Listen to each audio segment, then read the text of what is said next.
matulungan. Sabi ko, sayang lang yung ibinoboto ko sa kanila. Kaya nga po sabi ko, itong susunod na eleksyon, nung hindi ko po alam na may ibang tatakbo na kagaya ni Ma'am Mara, hindi na po ako boboto ng 2025 election. Dahil sayang lang po yung boto ko, wala naman pong inahahantungan. Pero ngayon po na may tatakbo na kagaya ni Ma'am Mara, nabuhayan po ako ng loob.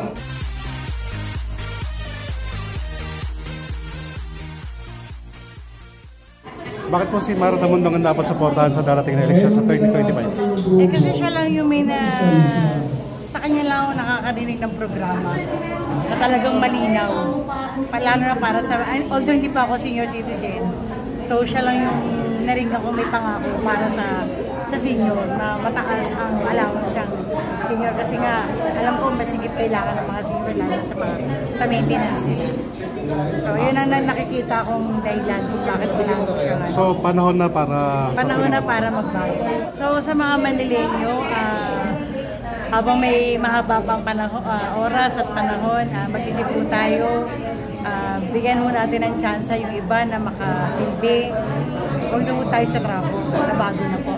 Kay Ma'am Mara, sana po kung sakali pong palarin po kayo, nawa po lahat po ng mga pinangako nyo sa mga taga-Manileño, lalo na sa mga senior, mabigyan nyo po ng katuparan para po, hindi lang po para po sa susunod, hindi na po tayo mahihirapan sa susunod nating kandidato. Good luck po sa inyo, ma'am. Sana po magtagumpay tayo para Sir, sabi mo kayo na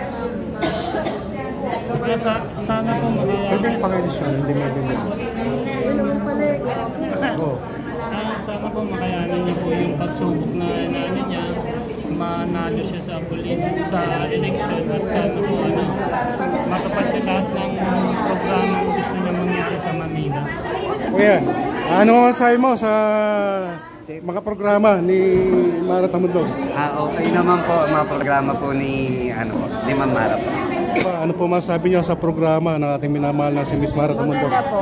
Maganda po. Nalilawan po ang otak ko kasi yung mga unang nagmayo sa Maynila, wala din nangyari sa sinasabi nila.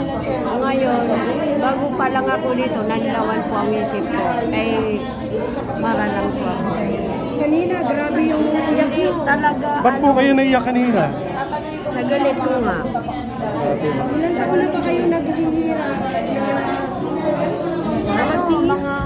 Sa mga pangako nila. Ay, tagal. Kasi sobra 10 taon na akong byudo na akong tumatagod sa mga anak ko, wala din nangyari. Sobra kasi naghirap ka naman suportahan sila, tulungan, tapos pag sa huli, hindi mo naman sila mapupuntahan. Mensahe sa mga kapwa nating, mga kapatid nating Muslim sa Maynila. Sabi ko, sa akin, mensahe ko lang sa kanila, kung gusto nila yung totoo na makakatulong sa kanila, subukan naman nila si Ma'am Mara. Baka sakali, doon nila makuha yung sagot sa lahat ng problema nila. Yun lang. Salamat po. Sinasabi mo, vendors ka rin ba? Vendors po. Ay, ano man sabi mo sa programa ng ating minamahal na si Miss Mara Tamundong? Ay, napakaganda. Ang gaan-gaan sa pakiramdam. Ramdam mo yung totoo sinasabi niya. Yung alam mo sa puso mo talaga. Ako talaga ganun ako eh. Pag nararamdaman ko, pag gusto ko ang tao, alam ko totoo yung tao yun. Kaya simula pa lang bukas, hindi, totoo lang. Pinapakit ko lang sa Nepal dito, sabi niya, baka raw tumakbo si Mara Tamundong. Sabi ko, nakita ko yan sa billboard doon.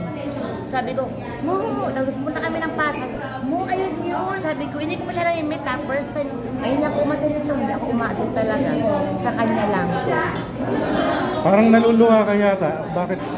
Kasi, masaya ako kasi may taong tatakbong totoo. Yung hindi... Naramdaman mo ba galing sa puso? Yes. Yung hindi magpapayama lang. Tapos kami ang pahihirapan. Ang mensahe po sa mga kapwa nating vendor. Sana naman po magising na tayo. Ayan po, iboto nyo si Mara Tamundong for Mayor. Mababago ang ating buhay. Sa mga Manileño naman. Sa mga Manileño, gising na tayo. Ayan na siya. si Mara Tamundong. Iboto po natin siya. Simula bukas, iaano ko na siya sa mga suki ko. Yan, paano mo? Ikakampanya ko na siya, lahat. Grabe, kinikilabutan ako sa Kahit sinasabi mo, ha? Hindi ko kaya ako, kahit ayoko, sabihin magpapabayad ako, hindi.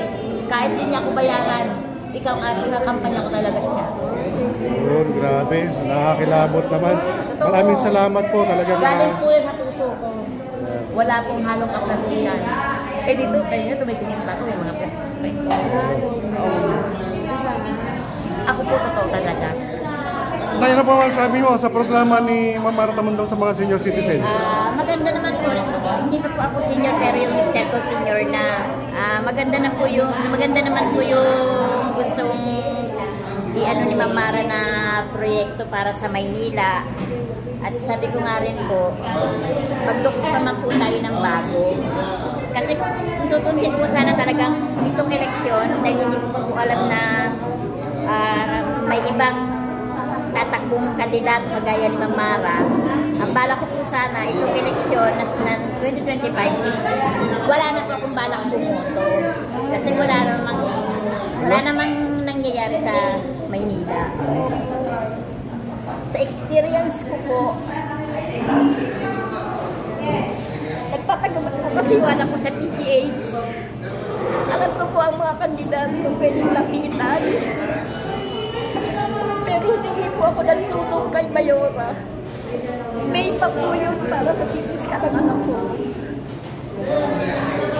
Pero wala pong tumulong sa akin. Wala po akong tulong para kay Mayora. Kaya nga sabi ko, pag dumating ang 2025 na election na hindi ko pa po alam na tatakbo si Ma'am Mara, wala na po akong balak na bumoto. May pa po. So hanggang ngayon po Hanggang ngayon wala po. Pending po puro follow-up lang po sa akin. So ngayon, tatakbo po si Ma'am Mara Tamundong. Tatakbo po si Ma'am Mara. Nabuhayan po kayo. Nabuhayan po ako ng loob. Dahil alam ko po may bago na magtataguyod sa Maynila. At pwede pong mahinga ng tulong at tutulong po sa Maynila. Yun lang po. Wala na po talaga akong balak bumoto kung wala pong ibang tatakbong mayor ng Maynila. Experience ko na po kasi yung hiningi kong tulong kahit po sana maliit lang, basta alam ko na nakatulong sa akin, masaya na po ako. Pero nung hindi po ako natulungan, sabi ko sayang lang yung ibinoboto ko sa kanila. Kaya nga po sabi ko, itong susunod na eleksyon, nung hindi ko po alam na may ibang tatakbo na kagaya ni Ma'am Mara, hindi na po ako boboto ng 2025 election. Dahil sayang lang po yung boto ko, wala naman pong kinahahantungan. Pero ngayon po na may tatakbo na kagaya ni Ma'am Mara, nabuhayan po ako ng loob. Dahil alam ko po na may tutulong na sa Maynila, magtatago yun lang sa Maynila. Yun lang po. Sana po sa lahat ng senior, baka pwede naman po, or sana po, suportahan po natin si Ma'am Mara dahil maganda naman po ang project niya sa inyo, maganda naman po ang adhikain niya sa mga senior. Sana po, siya na lang po ang iluklok natin para din po sa kapakanan ninyong mga senior dahil kayo po ang priority niya. Sana po tayo mga maniniyan, mag-isip na po tayo. Tingnan na po natin kung ano yung mga nangyayari sa Maynila. Siguro naman po nakikita ninyo at alam ninyo, nababalitaan nyo rin po. Baka pagdating po ng araw at kung sila pa rin po iluluklok nyo, wala na tayong puntahan. Itapon na lang po tayo dahil wala na po tayong lupang tatapakan sa Maynila. Yun lang po. Binayaran ka po ba? Kaya mo sinasabi yan? Hindi po ako binayaran. Wala pong ibinayad sa akin. Nakikita ko lang po ang nangyayari sa Maynila. At nakikita po, base po sa experience ko, kung ano po. Kaya ako po talaga noon, wala na po talaga akong balak bumoto. Kung hindi lang po dumating si Ma'am Mara, siguro po siya na po ang ibinaba ng Panginoon para mabago ang Maynila. Mabago ang mga Manileño. Dahil wala na pong nangyayari sa Maynila. Yun lang po. Maraming salamat po at mabuhay po kayo. Maraming salamat at makikisa na kayo sa susunod na botahan. Maraming salamat po.